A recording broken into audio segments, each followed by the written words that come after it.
This is the X-Zone Broadcast Network, broadcasting worldwide on broadcast affiliates and satellite program providers, including CNN Broadcast Network, Sirius Satellite Network, Star Media, Good News Radio Network, Angel Broadcast Network, Wiki Broadcast Network, and WPBN TV. For more information on the X-Zone Broadcast Network, visit us at www.xzbn.net.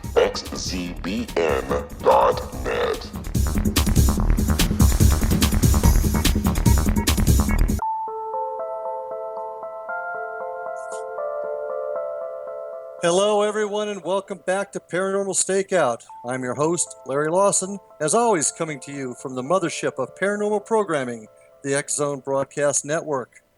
Follow me in our quest to bring guests and topics that will challenge your views on the paranormal and the worlds beyond our own. Tonight's guest, very excited here on Paranormal Stakeout, is no stranger to those who follow the latest trends and happenings in the paranormal world. We are excited to have Mr. Brian Cano join us tonight. Since 2002, Brian has officially been a wanderer on a path of adventure and discovery, having been inspired at an early age with shows like In Search Of, as well as the movie Ghostbusters. Brian's paranormal journey found direction with the cable access to web show Scared. Evolving from the skeptic to the scientist under the Scared banner, those early dalliances and urban exploration led him into exploring the many possibilities that existing and emerging technologies offered for paranormal investigation. It was this focus that resulted in his inclusion on the Zaffis family-centered television show The Haunted Collector, which ran for 3 seasons. On the show, Brian was the tech specialist responsible for the implementation and use of all the gadgets and gear. Best known for his mixing old and new techniques of investigating, he often found himself doing the physical tasks such as crawling under houses and up into the attics. He also served as the second in command of the team and helped to manage the deployment of the crew itself. Ultimately, his goal as an investigator is to measure, quantify, and get empirical evidence to support the claims of paranormal activity reported while maintaining his skeptical edge. Brian says, "It's not the phenomenon I'm skeptical about, it's those who report it." Recently, Brian has been touring the world, appearing at paranormal events as well as lecturing at colleges. His successful The Method event tour has helped attendees find focus and become better investigators. In his spare time, Brian co-created a paranormal card game called The Three Pillars, which simulates an investigation and includes many of the figures in the field on the cards themselves. His work has been praised in several publications, including TAP's Paramagazine, Haunted Times magazine. In 2016, he served as the Lead Global Investigator on the inaugural National Ghost Hunting Days World's Largest Ghost Hunt, where he led an experiment entitled The Bridge, to try and link the world in a web of active and collective consciousness. His latest focus has been on spreading Paralosophy, a term he coined as a mashup of paranormal and philosophy. He says, "There's lots of people out there doing the work now. I'd like them to think more and do less. Really consider the whys before addressing the hows." Brian Cano, welcome to Paranormal Stakeout, my friend. Good evening, gentlemen. How are you? We're doing terrific out here. Brian, I mean, obviously folks know you from your time on Haunted Collector. That's where the world really became introduced to you. But tell me, how did you get into this field? What got you interested in the paranormal? You know, it's a strange thing because whenever people ask that question, like you ask that on just any chat room on Facebook, or you go online and you look at the various origin stories, and there's a lot of new math going on. Where people go, yeah, I watched Ghostbusters when I was a kid, so I've been investigating the paranormal since 1974. And yeah, no, I don't do that new math. I was always interested in it. Like I said, when I was 10 years old, Ghostbusters came out, and it really inspired me in a way that the movies that came before it, I mean, if you think of it this way, the movies that came out in the 70s and the early 80s that dealt with paranormal topics, you had The Omen, The Omen 2, Poltergeist, The Exorcist. They painted this as something to fear, as something you were helpless to fight, as pretty much it was a hopeless battle, and you hopefully will get out with yourself, if not your family and friends, like you're going to lose. And then Ghostbusters comes along, and it was a comedy, and it had, Saturday Night Live actors on it, and it was humorous. But something that they put forward in the movie always stuck with me. We're ready to believe you, and these guys handled it with tech. So no matter what the situation, they found a scientific way to deal with it, and it was about getting the empirical data and then using it to find a solution. And that really resonated with me, and it didn't manifest until I was out of college.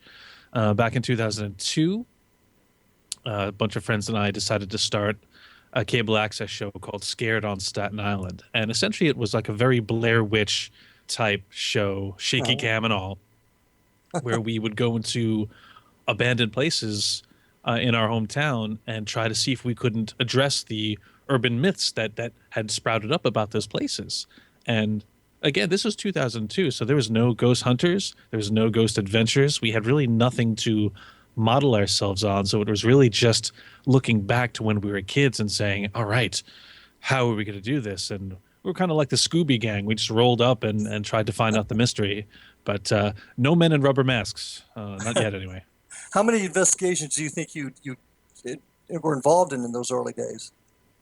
In the early days, back in those first few years, I can't even front. I can't even say they were quote unquote investigations. I mean, not in an official capacity. They were more explorations, and it was very much urban exploration.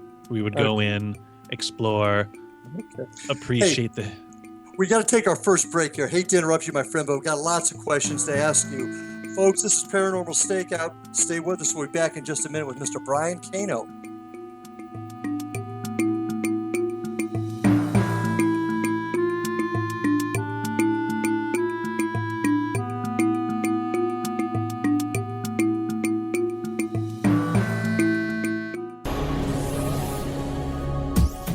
This is the X-Zone Broadcast Network, broadcasting worldwide on broadcast affiliates and satellite program providers, including CNN Broadcast Network, Sirius Satellite Network, Star Media, Good News Radio Network, Angel Broadcast Network, Wiki Broadcast Network, and WPBN TV. For more information on the X-Zone Broadcast Network, visit us at www.xzbn.net.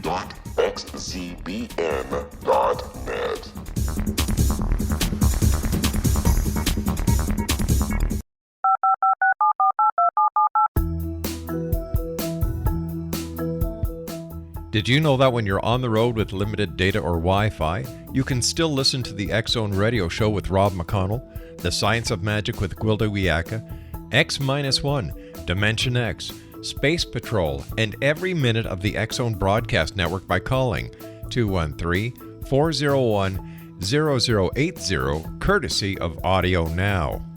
No smartphone, app, or internet needed. It saves your data plan, and it's free if you have unlimited minutes. Call 213-401-0080 to listen on any phone, anytime, anywhere. Remember 213-401-0080 for the best of the paranormal, parapsychology, and sci-fi radio programming anywhere, 24/7, 365.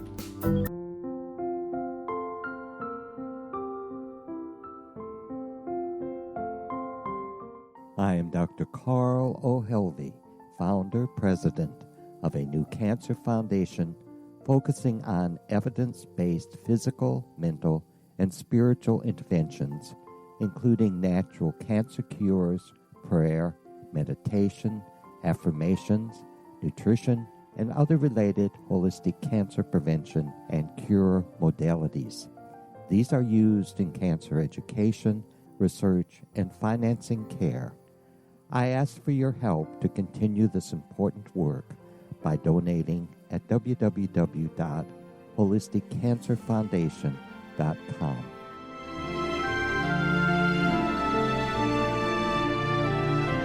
Hello, I'm Pete Marsh. With my daughter Justina, we will be presenting the new radio show, Too Good to Be True. If something seems too good to be true, it usually is. But with the help of Justina's amazing gifts, we're going to gain insight into questions that don't yet have complete answers. Have you wondered who built Stonehenge and for what reason?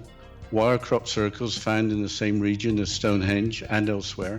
Are crop circles a hoax, or are they created with technologies that we have little knowledge of?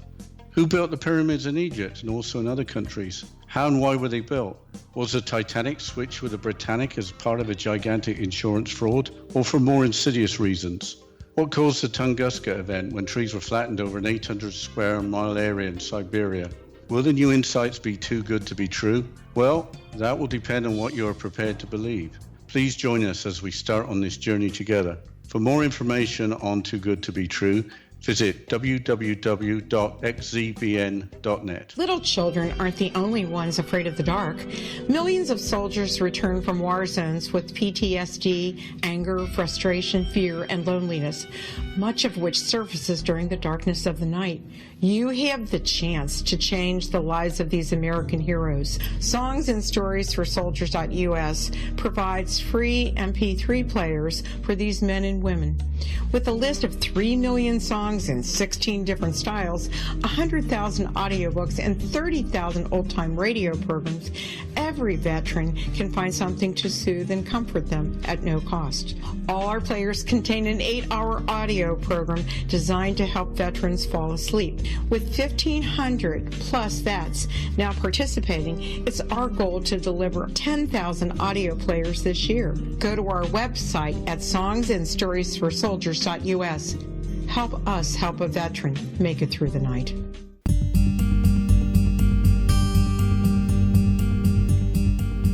Hey folks, welcome back to Paranormal Stakeout with tonight's guest, Brian Cano. Brian, before the break, we were talking a little bit about the web access show Scared.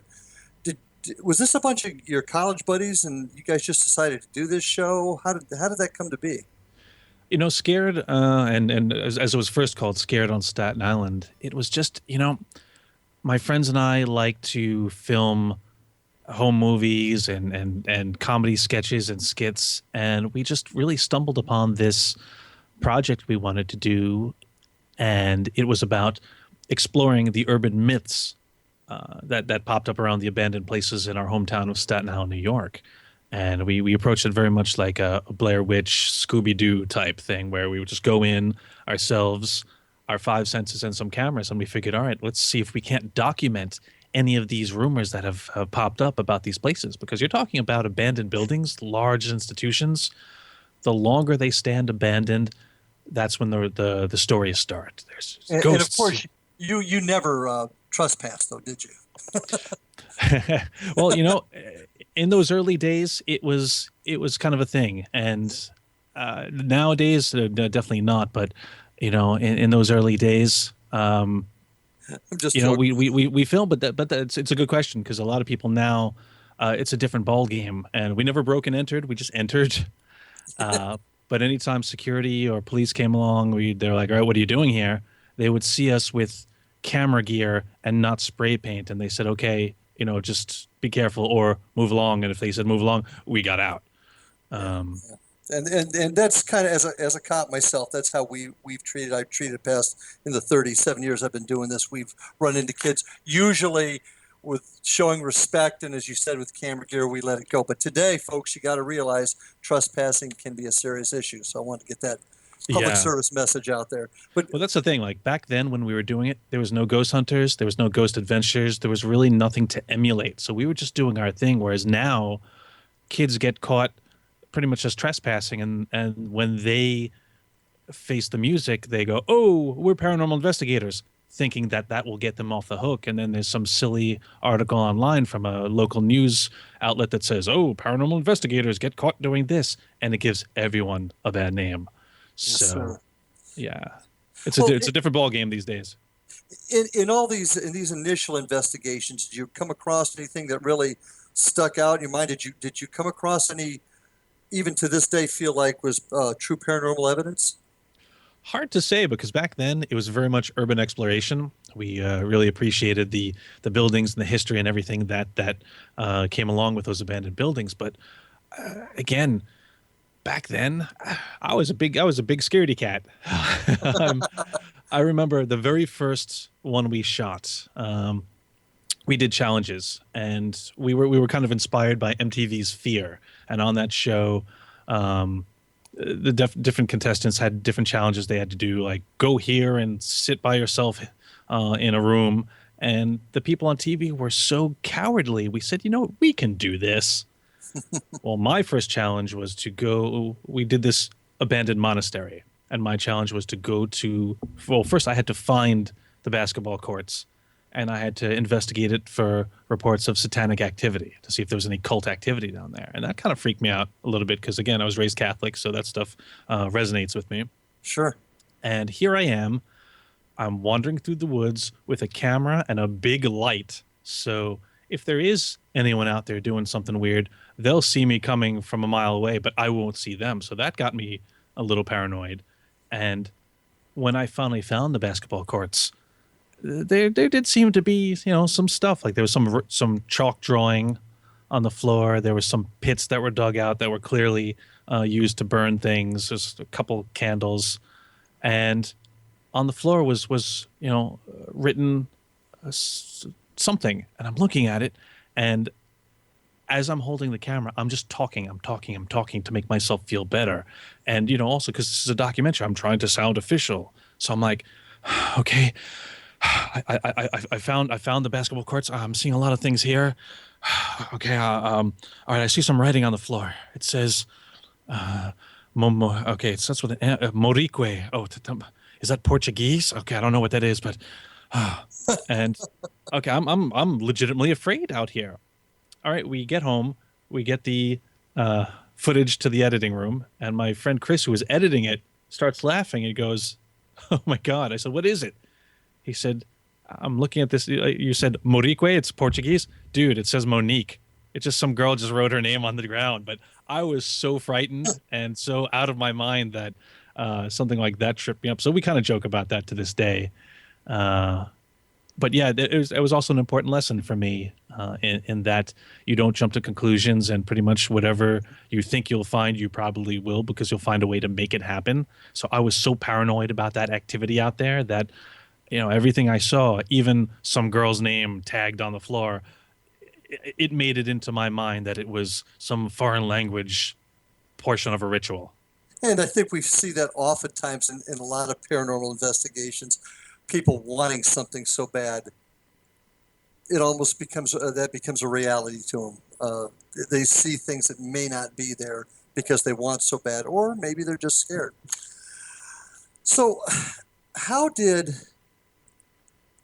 this event, this thing that you were doing, scared, how did this morph into an appearance on Haunted Collector? How did that all happen? I always tell people that you cannot be in the paranormal seriously for any extended amount of time and not run into John Zaffis. Now, John, he's a fixture in the paranormal. He's been doing it for over 40 years. He's the nephew of Ed Warren, so he's a legacy. Mm-hmm. This is a tradition.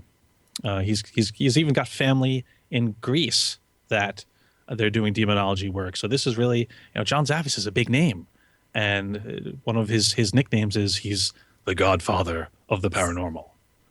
And especially you're from New York, you hear Godfather. This is someone you say, okay, this guy is commanding of respect and knowledge. Ooh, we really have to make a good impression on this guy. And we had met John at a convention out in Gettysburg. And when you first meet him, it's very Mr. Zaffis, very nice to meet you. You're very formal because you don't want to, you want to treat him with appropriate amount of respect. Sure. 10 minutes in, you're laughing and joking, and he's a regular guy. He's sweet. He's kind. He's friendly. He's just, he's an everyman. He just happens to have 40 years of paranormal knowledge. And from that meeting, we ended up doing a documentary on his life called John Zaffis, The World Within. And it was the most blessed production I've ever worked on. Everything just went smoothly. It went our way. We had fun. We had great opportunities. We traveled to lots of different locations, and we just showed all the different facets of his life and his work. And because of that, we had such a great time working on that. When it came time for John to do Haunted Collector, the network said, okay, well, John, we know this is about you and your family, but you really need to get a tech guy. You need someone who's good with the equipment. And it just so happened that I was available. I had worked in advertising for 11 years. My position was eliminated. I got downsized, so I had nothing to do. And he goes, "Hey hippie, what are you doing? Come on, let's do this." Hippie, huh? Yeah, that's what he calls me, and only John can get away with it. Yeah, well, I'm a firm believer, and I never used to be, but I'm now a firm believer that there are no coincidences. And sounds like there was no coincidence here. It was meant to happen. I used to rail, and actually I still do rail against that concept, but if anything would make me believe in it, the universe just cleared the way. Like things that shouldn't have happened, that didn't happen, I look back and I see a clear line of events and cause and effects that caused this to happen that would not have happened if those things that essentially were unrelated to me, the universe said, okay, clear path, Brian's going on Haunted Collector, it's going to happen. And it just did. I mean, I got lucky. I got lucky. Well, and I know you guys are close. You've kind of shared that with me in the past. But what was it like to work with John Zaffis? I mean, his pedigree, his lineage, as you said, is impeccable in the paranormal field. But what's he like to work with, especially in a TV type show, documentary or TV show? Well, John is a treasure trove of knowledge. There's no doubt that the man is a walking encyclopedia of experiences and definitely has a lot of knowledge in those experiences. People assume that makes you a good teacher. No, it does not. He's the type who he's a good advisor. He will let you fall on your face, and then when you get up, he'll go, "What'd you learn?" And that's his method. He won't tell you, well, do this, then this, then this, and that's how it's done. No, he'll let you fumble and fall, but then through that experience, he'll impart his wisdom. But on the TV show, it's funny because I was the one with more experience working on TV because having produced Scared, I knew how to. I knew what the producers needed. I knew what they wanted. I never had my back to the camera, made sure I was open so they can get the shots they wanted. And prior to that, John's experience had just been with us working on our documentary. And because, like I said, it was such an amazing experience, it was atypical of most productions. So, we made it look easy. Whereas your average TV show, it's work, and you have to do things a lot. Sometimes you have to take multiple takes when it comes to the interviews. And John didn't understand, like, I already said this. Why do I have to keep saying this? I'm done. I'm only saying it one more time. And I'm like, John, they need to get this. It's just how it works. So it took John and Chris and Amy some time to get used to that. As far as the TV end of it, the investigations, obviously he's an old pro, so we just all fell into line. Do you find there was a huge disconnect, however you would like to describe it, between conducting your old style investigations as you did earlier in your career and doing it on television? For me, it wasn't so hard because in the old days with my home team of Scared, we had to figure out what it was we were doing, what we were looking to find, processing all that stuff. With Haunted Collector, John's at the head. He's at the wheel, so we fall into line, and it's, we're in good hands. So whenever we feel like, okay, we don't know what to do next, we have a leader to look up to. So that made it very easy. And in addition to that, on the TV, on the production end of it, he kept us protected from, any showbiz hijinks. So we were really shielded from that. And again, I can't speak for any of the other shows, but I know for us, we didn't have to worry about that because John's not going to risk a 40-year reputation for some TV show. So and certainly there's been tons of rumors. Plenty of people talked about it on the internet. These TV shows are faked. You never experienced that on Haunted Collector? No, I always tell people that first and foremost, the shows are entertainment. Bottom line. But that being said, you are seeing such a small portion of our time there. I would say it's like the cliff notes of an investigation. If we're filming for 3 or 4 days, you're seeing probably 22 minutes of that on TV. So there's plenty you're missing. Absolutely. There's times when we had evidence that was amazing, but because it didn't serve the story and it didn't lead anywhere, it was left on the cutting room floor. So, Well, we are going to have to take our next break here in just a few seconds, but I want to come back to this subject because it's something that fascinates a lot of folks. So, folks, stay with us. We're coming back with Brian Cano. Got a lot of interesting questions to ask, some things that you're going to want to know. So stay with us, and we'll see you on the other side of this commercial break.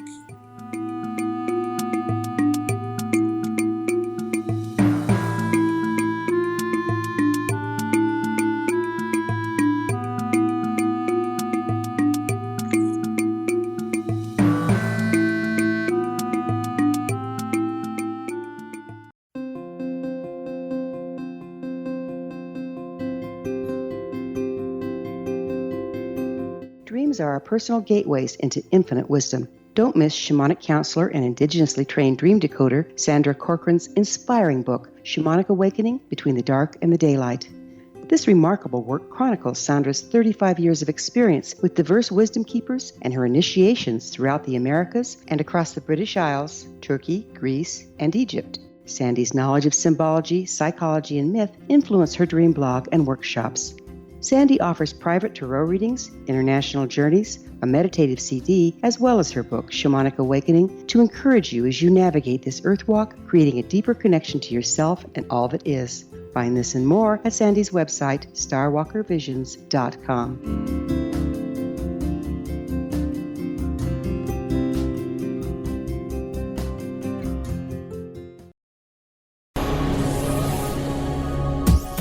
This is the X-Zone Broadcast Network, broadcasting worldwide on broadcast affiliates and satellite program providers, including CNN Broadcast Network, Sirius Satellite Network, Star Media, Good News Radio Network, Angel Broadcast Network, Wiki Broadcast Network, and WPBN TV. For more information on the X-Zone Broadcast Network, visit us at www.xzbn.net.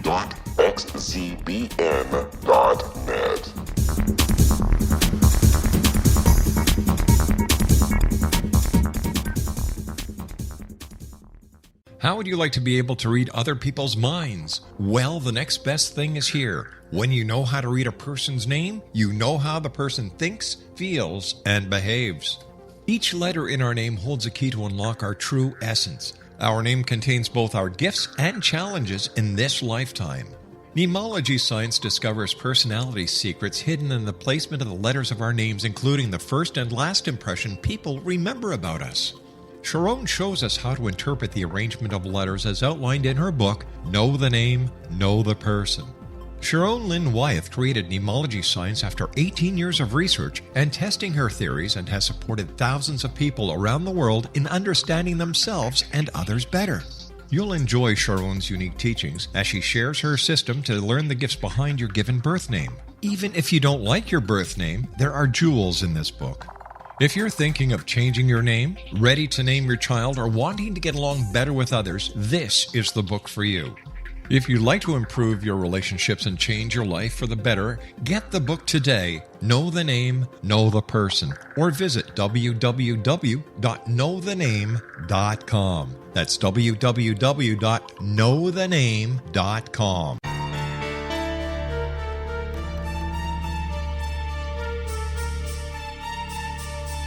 Hello, I'm Justina Marsh, and with my dad Pete, we are going to present a new show called Too Good to Be True. Together, we are aiming to discover more truths about this world and beyond. Do you have unanswered questions about the world? Do you ever wonder about aliens, conspiracy theories, or the universe? There are many shows discussing subjects such as pyramids or UFOs, but we want to relay this information based on our own research, including from spiritual means. Hopefully, listeners will be helped with their own beliefs and will appreciate the psychic insights that add to the previous research and information. We both look forward to sharing this insight and beginning this journey with our listeners. Visit xzbn.net for more information about when to listen.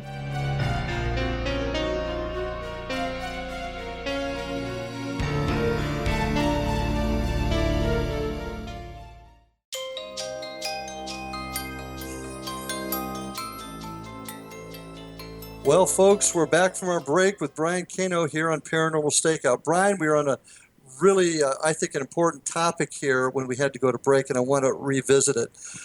There's been, as we talked about before, a lot of stuff on the internet, some stuff in the entertainment industry about these shows being faked. And I think you brought up a good point. The shows are just showing a snippet of what you may have been doing for 3 or 4 days. Absolutely. I mean, like I say, I tell people that this is the Cliff Notes version of what you're seeing. And I mean, back in the day, John and I used to make the mistake of going online to see what people thought of the episode right after, because again, we care. So we kind of opened ourselves up to the criticism. And I used to love seeing the comments like, you didn't do your baseline sweep correctly, or, oh, this didn't happen, or, they're being armchair critics just looking afar. It's like, well, first of all, you weren't there. We were there for 4 days. You didn't see me eat or go to the bathroom, but I guarantee that happened. And it's just, after a while, you stop sparring with those people because it's absurd. But fake news, it's all fake news. Everything is, the internet. You can't look at the internet for anything that's of import when it comes to commenting on what essentially is entertainment. And the shows are entertainment. I think a lot of folks get lost at that point. And let's face it, at least in my opinion, the paranormal TV shows, while may not be the place where you learn your techniques and become a seasoned investigator, but it certainly has brought the topic forward so that people have made it more mainstream. Would you agree? Oh, definitely. I mean, as researchers, sometimes we have a tendency to look down at the shows because they're like, oh, it's not serious, but they're not documentaries and never claim to be. You can be inspired by entertainment left and right. I mean, again, I was inspired by Ghostbusters, a comedy. A close friend of mine, she's in archaeology. She was inspired as a young girl by Indiana Jones. Indiana Jones is not a documentary, but yet it put her on a path that took her through education to what she does today. So I really feel like, yes, the shows are good to introduce people to the topic and introduce people to the possibilities and maybe things that to you and I are commonplace and normal. Like, yeah, we could talk about EVPs and ITC all day, but to the average viewer, maybe they don't know about it and they're hearing it for the first time. And this is their introduction to that. Yeah. I mean, in an earlier discussion, you mentioned the famous the collar getting pulled on Grant. And I must admit, I've met Grant and Jason. I found them to be two very genuine individuals that I actually liked quite a bit. But are you aware of any shenanigans or things that specifically have been done on shows? I'm kind of putting you on the spot here. Again, I can't speak to shows that I wasn't on. And even if I did, again, I'm not on those shows, so it's not for me to say. Does it happen? I'm sure it probably does. But at the same time, those shows don't last. Well said. Well said. And I know you, and I take you exactly at your word. Nothing happened on that show. And actually, I enjoyed A Haunted Collector. I was sorry it lasted only 3 seasons. I thought it was very interesting. Well, even to this day, because it's in heavy reruns on Destination America, and you still get the people who go online and they're like, oh, this is a load of bull. It's just he says something's haunted and you guys get free stuff. And I say, do you notice the crap we haul away? No, seriously, we must be the most inept Ocean's 11 crew in existence because we get John and the whole team, that's 6 people on the investigating team. We go and we get a network to have a whole crew of producers and cameramen and audio people so that we could travel across the country to get your mom's $10 brooch and say that it's haunted. And then what do? What do we split it? Like, all right, John, you get it 1 week, I'll get it the next week, and then Beth could get it the third. Like, really, think about what you say before you post something stupid. Oh, people have a tendency to do that all the time. What is your favorite location on the TV show? What was your favorite spot? Ooh, that's tough. We were a show that filmed during the winter months, so you would find us in places like Michigan, and we'd go to Detroit. We're up in Montana. We were in New England, freezing our butts off. So normally when I get asked this question, I think about when we went to Hawaii or Puerto Rico, warm places where we weren't freezing, and it was just a different thing. And actually, I will say Hawaii, in addition to the tropical and the beauty and the wonderfulness of it all during the winter, also because the culture is different. Even though it's part of the United States, it's one where the dead are, it's not an abnormal thing. It's not paranormal, like, ooh, there's something wrong. Ancestors and those who have passed are still part of their everyday culture. They are very in touch with that side. So it's not something they've ever lost. Whereas I feel mainland and New England and just continental United States in general, we're kind of rediscovering that. Yeah, well, I'll tell you one interesting thing. My little hamlet down here in Florida, Fellsmere, generally a Hispanic population. They're the same way, very spiritual. They embrace the dead. Well, on Halloween, Day of the Dead, right? And they embrace those types of those periods of time. So I kind of can understand what you're saying with that. I experience it in our own little town down here. Yeah, I mean, when we went to Puerto Rico, one of the cases we did, there was some overlapping of Santeria involved, and again, it's everything out there. Not only is it religious, there's a lot of superstition, there's a lot of fear mixed in with the belief, but it's not fear of, like you see on the TV shows, everything's a demon. With them, they're just, the fear comes out of respect. Sure, if that makes absolutely. sense. Absolutely it does. Any particular event on the show, any paranormal experience you had on the show that strikes home with you? I feel that maybe not the experience per se, but the aftermath of it. Because we were on the road filming case after case after case, there was one run we did where we were really getting bogged down. And after we left each case, I feel like we left with some baggage until it came to something, to a point where I think we were just overloaded. And instead of hanging out with each other on travel days or afterwards, we all started just going to our own rooms and just being by ourselves. And we're a little grumpy, a little snippy with each other. And it really come to a head. We did a case in nearby Westchester, Virginia, in a place called Spirit Springs. And the object in question was this Native American fetish doll. Now, we had taken it away. John had called in a local shaman to take care of it. With most of the objects that we took care of, there were other outlying reasons for the activity surrounding the object. Either it was the object itself, maybe the object was a trigger. Not this. This was a fetish doll. This was made specifically to cause harm to the intended recipient. Now, again, this wasn't a random occurrence. Somebody made this doll. So yeah, we'll take the doll away, but the person who made it, an actual living, breathing person, is still out there. And that's human evil that we can't solve. We can't solve that. We can't affect that. But at the end of the case, because we had called in the Native American shaman to remove the object, this was one that he removed, not John. He did a closing ceremony, complete with the pipe, some chanting, Native American tradition, and this was at sunset, and it was beautiful. There was oranges and purples and pinks in the clouds. The air was still. It was warm. It was a beautiful night, and that closing ceremony, we all felt all the stress from all those cases just literally melt away. It ebbed away, and a weight was lifted. So that's not something you saw on TV, but it was so profound. And after that, I remember Chris Zaffis and I said, hey, let's go explore these woods. It was almost like we were kids again, and it was Stand By Me. We're just like, hey, let's go exploring, because our souls were so light again that we could enjoy in something simple like, hey, let's go exploring.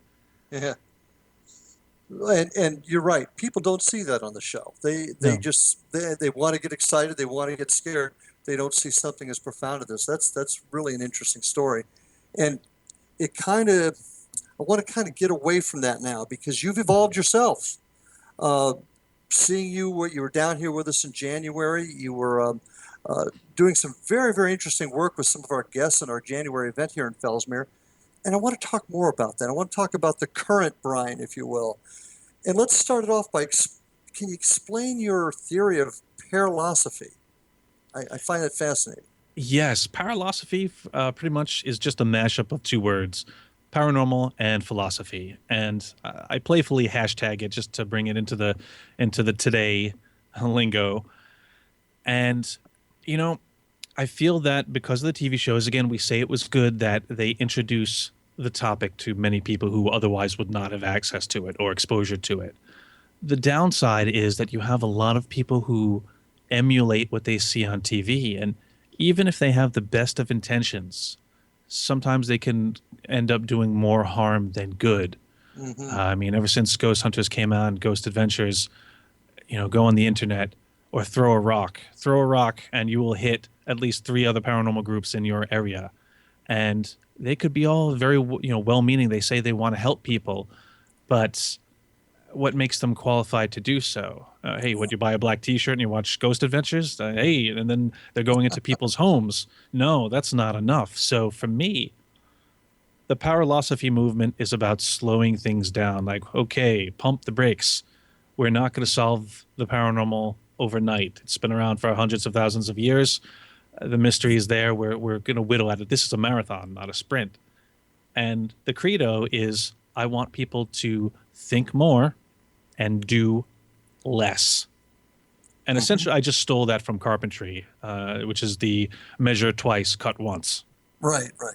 So I want people to really consider the whys of what they do before addressing the hows.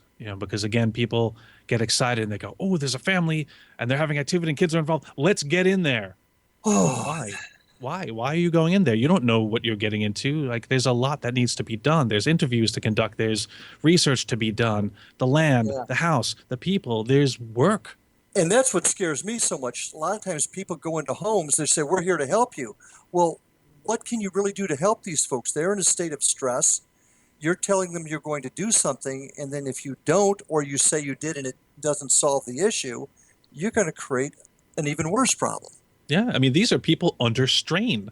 And whenever you handle people under strain, their reactions are going to be commensurate to the strain they're under, for good or for ill. And to be a paranormal investigator, it's very much like being a caseworker or a psychologist. You are handling emotions, you're handling state of mind. And it's not just about, getting your thrill, running around the dark with meters. Like, hey, you could do that on your own time in like a place like Waverly Hills or Rolling Hills. That's not someone's home. Yeah, exactly. And I think that's one of my biggest concerns right now too. And we're going to be in just a few seconds here. We're going to be going to our last break. But when we get back, I'd like to talk to you a little bit about what I think is going to help there, and that's training of folks, as well as something interesting in the method that I'd sure like to talk about in a couple of seconds.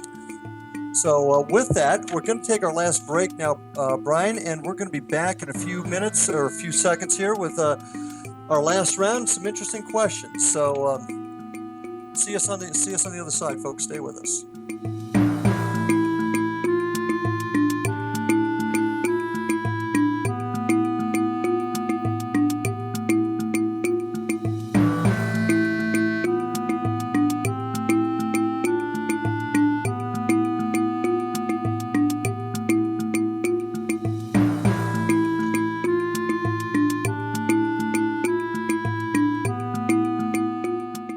Hi everyone, Rob McConnell here, and I wanted to spend a moment on internet streaming. Everybody has heard about internet streaming, but not many know much about it. Did you know the internet streams just about everything? Movies. From new releases to old classics. TV shows. Almost every show, every episode, and much more. But the question has always been, how do you do it? Well now, thanks to the folks at 123 Ready TV, I have the answer for you. They have developed a simple program app, 123 Ready TV, that you install on your Windows PC, Android smartphone, or Android tablet that can have you streaming like a pro in less than 5 minutes. You truly won't believe how much is available or how easy it is to do until you try. And for a one-time cost of only $19.99, this product is a real winner. To learn more about 123 Ready TV, visit our website at www.xzbn.net.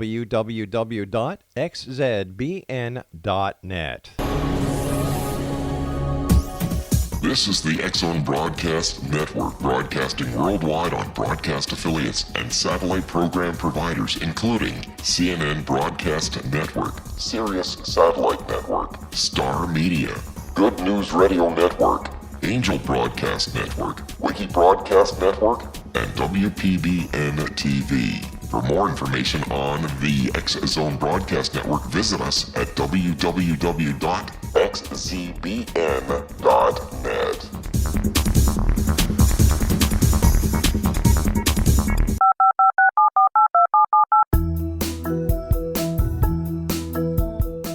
Did you know that when you're on the road with limited data or Wi-Fi, you can still listen to the X-Zone Radio Show with Rob McConnell, The Science of Magic with Gwilda Wiyaka, X-1, Dimension X, Space Patrol, and every minute of the X-Zone Broadcast Network by calling 213-401-0080, courtesy of Audio Now.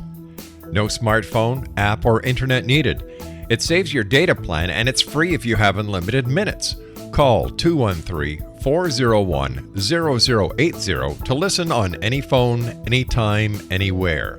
Remember 213-401-0080 for the best of the paranormal, parapsychology, and sci-fi radio programming anywhere, 24/7, 365.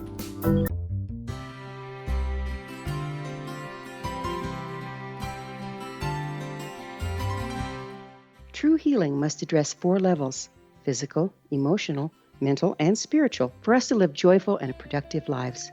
We tend to treat 3 of the 4, leaving the spiritual languishing.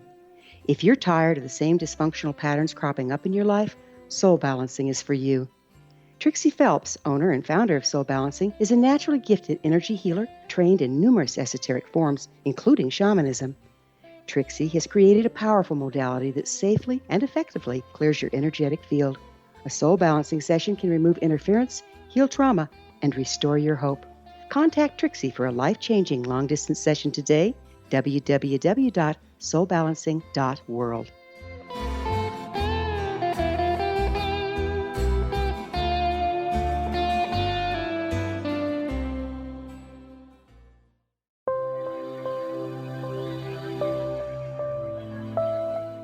There's a legend shared by many indigenous cultures of a time when the nations were cast to the 4 corners of the world.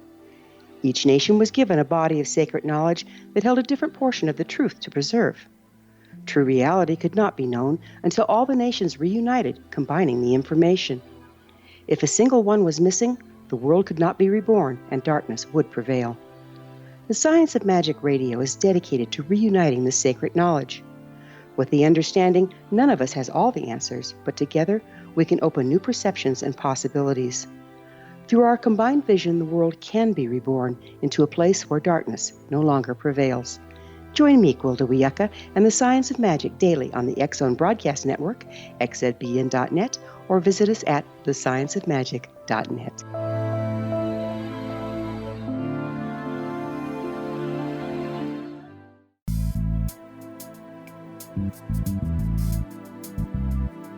Welcome back, folks, to our final segment tonight with tonight's guest, Brian Cano. It's been a great show.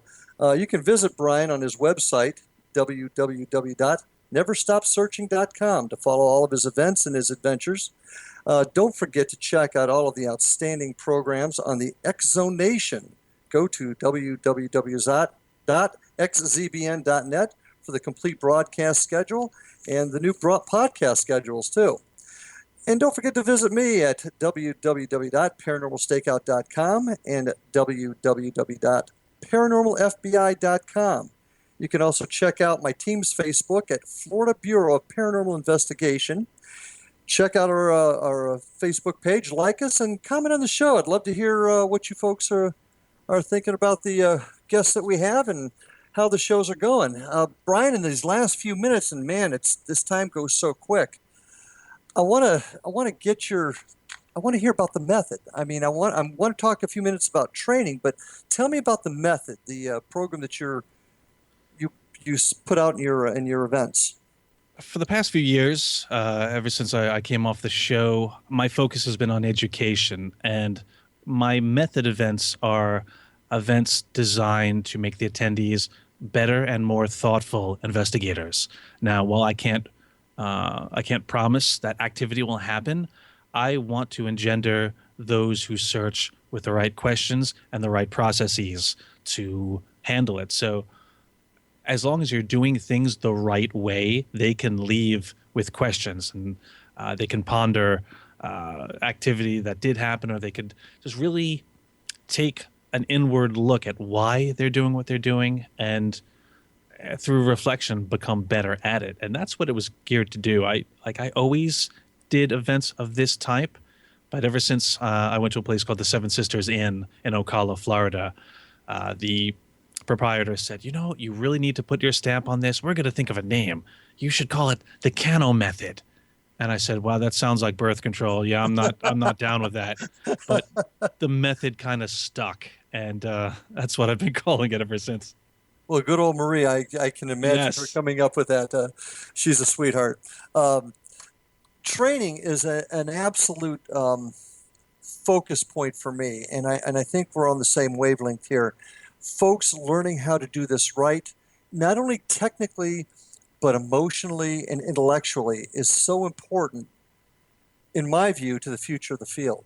And where do you see the picture of training going? I mean, we've got folks running out there right now that don't even know how to use equipment. In fact, I was talking to a friend of both of ours who is a tech guy, Sean Porter. And I asked him one time, I said, Sean, of all the people that buy equipment from you at Ghost Stop, how many really know how to use it? And he said, almost none. So that puts in perspective where I'm coming from with training. Your thoughts on that? Oh, absolutely. I mean, I would show up to public investigations, and you see some cats show up with cases and cases full of equipment, and they take all this stuff out. And I said, oh, wow, some of this gear is pretty impressive. I haven't seen this yet. How does it work? Oh, I don't know. I just bought it. Okay, that's great. But, I always tell people you need to learn your equipment inside and out. So, if you have a millimeter, know how to take it apart and put it back together. If you have to do a field repair on it, you need to know how it works, why it works, what it's supposed to do. So that, it really is just an extension of yourself. I mean, these are not toys. We'll also know the theory about it too, the theory of why it works. Yes. I mean, see, and that's the thing. The equipment works because it's trying to measure something that's already been proven and exists. We're just trying to apply that to spirits and how they interact with it, with such equipment. We're trying to get that empirical data to back up our as of yet to be named theories. And I feel that people, again, monkey see, monkey do. They see it on a TV show, just assume that by buying it, that gives them the experience to use it, and that's just not so. So with training, we have to give people that foundation that they'll need to move forward. And for me, I can't say I'm an expert, but I'm experienced. And in the past 15 years, I've made so many mistakes, and I've done things that weren't important. And if I can help other people, especially new investigators, skip over those 2, 3, 4, 5 steps that aren't important and get further down the road quicker, that benefits us all. Well, and I don't mind mentioning here on Paranormal Stakeout that you and I are going to be collaborating on some training here in the not too distant future. So watch for that, folks, because it's our goal to help not only new investigators but seasoned investigators get better at what they do and understand the philosophies. What's your favorite piece of equipment, Brian, right now, if you had to pick one thing? I think right now it's very simple. It's my digital audio recorder. I mean, right now I'm very heavy into EVPs.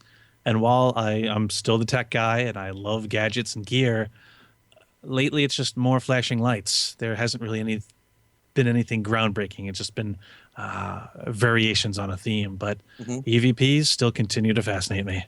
And it's amazing. I talk to seasoned investigators, and that's by far the favorite piece of equipment, the digital audio recorder. Now, I'm going to kind of take a side road here since you brought up EVPs, because you did something incredibly fascinating when you were down at our event in Fellsmere, Florida in January. And it was a projection experiment, and it's a philosophy that I'm really finding fascinating. Can you explain to my listeners exactly what you were doing and what the theory was behind it? Yes, I call it the psychic projection experiment. We take EVPs for granted. We assume that we're speaking to spirits when we get an EVP. And if you think about it, when you ask a question, subconsciously you kind of know the answer or are thinking of a range of answers. So when you go, how many are here with us? What year do you think it is? How old were you when you died, or how old are you now? Subconsciously you're thinking of numbers. So when you listen back, you're going to be straining to listen for those numbers. So that pop you hear, if you asked a yes or no question, that you'd hear that poof, you'd be like, oh, they said yes. If it was a number question, you'd be like, oh, it said 1, it said 2. It's my posit that a portion of these communications we get that we label EVPs could be coming from our own minds. We could be projecting those answers onto that recording equipment. And to try to test that, I do what's called the psychic projection experiment. I gather the people together. I say, okay, guys, we're going to be recording for 60 seconds. No one is going to say anything. We won't tag anything, but let's choose a word. Okay, somebody pick a word. First time this ever worked for me was at the Seven Sisters Inn. I said, all right, guys, pick a word. Gentleman says, bird. Bird's the word. Everybody laughed. And I said, that's perfect. It's a visceral reaction, so it'll be a stronger projection. Okay, guys, let's do it. 60 seconds, do nothing but think of the word bird. Spell it out. Envision the letters coming from your brain and hitting the device. We recorded for 60 seconds. I played back. You hear the recording go, okay, 60 seconds starts now. Bird. And I didn't even have to point it out. Everyone in the room jumped when we heard bird. It was a whisper, but it was there. And very low underneath it, we heard bird, bird, bird, bird, bird, bird, almost being chanted the rest of the time. And now there's some people who would say, oh, well, that could just be the ghost reading your thoughts and then speaking it. And while that might be possible, in science there's something called Occam's razor, which says between two theories, usually the simplest option is probably the correct one. So, all right, why try to insert a third party into this? If we are really projecting our thoughts, that's how spirits are probably doing. They're probably psychically imprinting their voices onto it because they don't have a physical body to make those vibrations. So it's very impossible that we are doing it ourselves. Now, that's not to say that all EVPs are us. I'm just saying that probably a portion of them could be us. So taking that theory a step forward, could you see it affecting things like people seeing shadow people or seeing other events? Could it be something visual, or do you think it strictly stays with the audio portion of our investigations? Well, that particular experiment really is designed for the audio portion of it, but sound being a function of our hearing, all of our senses are subject. I mean, the eyes, your eyes, you can't trust them 100%. Every second or so we go blind for like a millisecond. It's called persistence of vision. We're not actually seeing a 100% live feed. It's cycling, almost like a TV has to refresh. And the brain is just patching together those frames to give you a consistent view. But technically you are going blind like every millisecond. That being said, how can you trust your eyes? If you focus on a black box on a screen and then look onto a white wall, you will see an after image of that black box. It's called negative after image. There are so many things that can trick the eyes, that can trick the ears, that can trick all your senses. We have to understand that we can't trust them 100%. Or that it can't be the sole piece of evidence that you put forward. I can't, and you probably experienced this too, but I can't count the number of times I'm in a dark hallway with no light and someone goes, look, at the end of the hall, it's a shadow figure. Like, how can you tell it's dark? Oh, but this is darker than the dark. All right. Okay. Well, and I think this goes with our theory too, our desire for more enhanced training so that people can discern reality from what their mind might be doing. And I think training and the improvement of equipment is going to go light years in helping this. And unfortunately, my dear friend, we've come to the end of the show, and I've got so many more questions to ask. Can I ask you to come back again sometime? I'd be happy to. Okay, because I got a lot more things to ask. Folks, I want to thank you for joining us tonight. Brian Cano, what's